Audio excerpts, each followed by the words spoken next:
Assalamualaikum warahmatullahi wabarakatuh.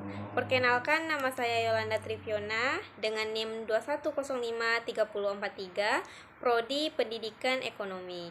Baik, pada video kali ini saya akan menjelaskan dengan mata kuliah yaitu Administrasi, Pendidikan dan Supervisi dengan dosen pengampu Dr. Hanif Al-Fadri, SPD MPD.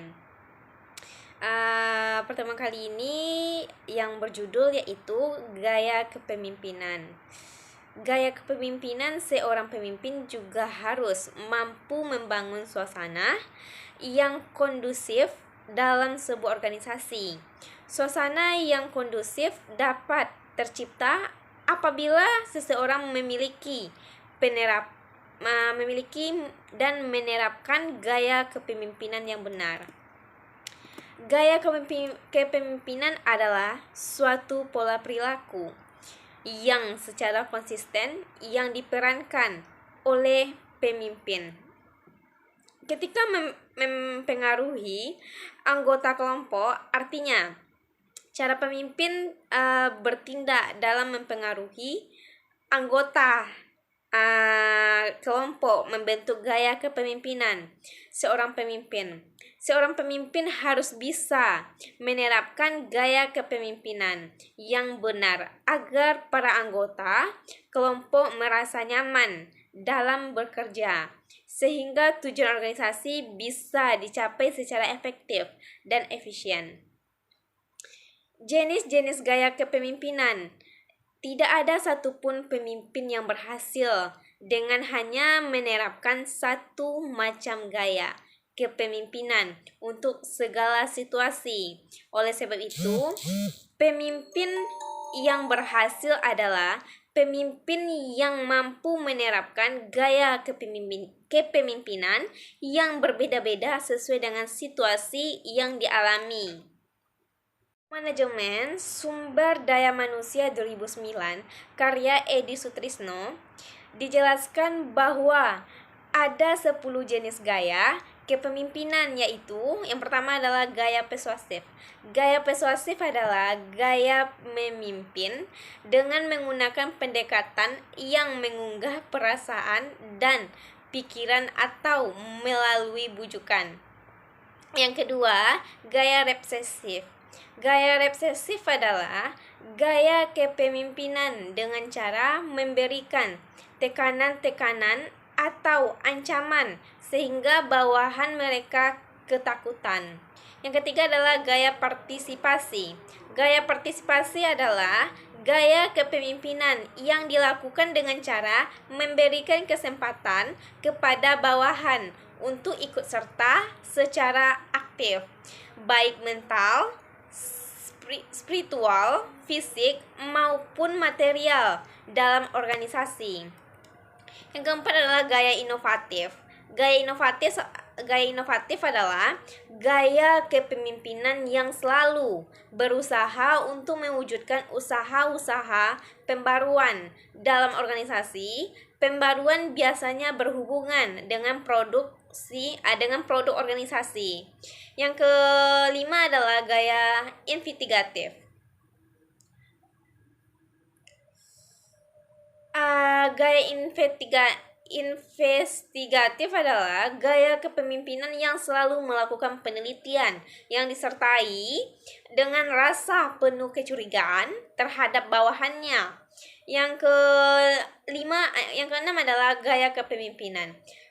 Seperti ini menyebabkan keaktivitasan, inovasi, dan inisiatif dalam bawahan menjadi kurang berkembang karena takut melakukan kesalahan.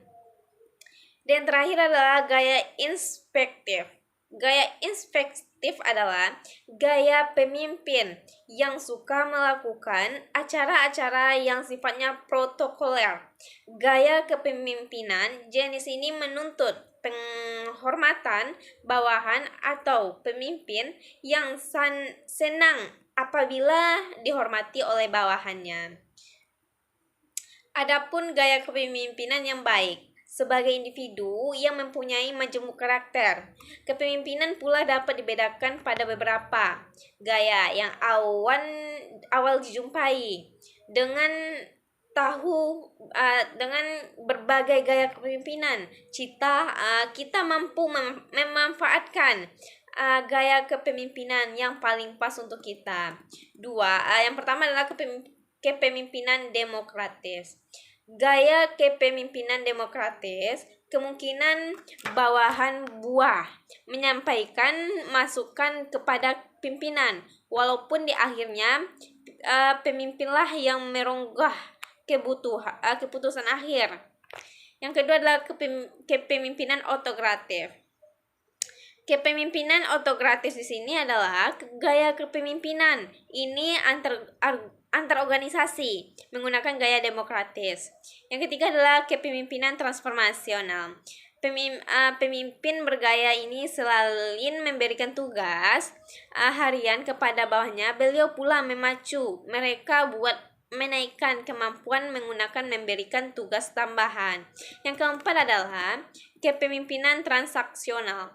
Kepemimpinan ini umumnya mengutamakan sistem penghargaan pada operasional. Pemimpin menyampaikan sasaran kepada anggota tim. Jika target terlampaui, maka ada penghargaan tambahan. Yang kelima adalah kepemimpinan bergaya pelatih. Pemimpin ini meniti beratkan untuk mengenali dan mengasah keunggulan individu dari setiap anggota tim, selayaknya seorang instruktur olahraga.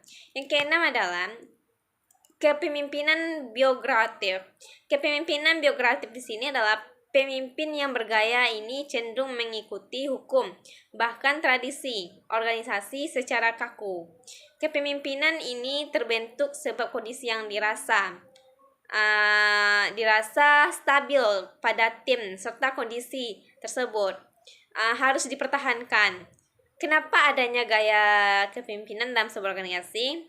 Karena kepemimpinan akan menjadi faktor panutan keberhasilan dalam sebuah organisasi. Hal ini dikarenakan kepemimpinan menjadi titik pusat adanya perubahan signifikan dalam organisasi. Kepemimpinan menjadi kepribadian yang memiliki dampak, dan kepemimpinan merupakan seni dalam menciptakan kesesuaian dan kestabilan organisasi. Sekian, terima kasih. Mohon maaf jika ada kesalahan. Wassalamualaikum warahmatullahi wabarakatuh.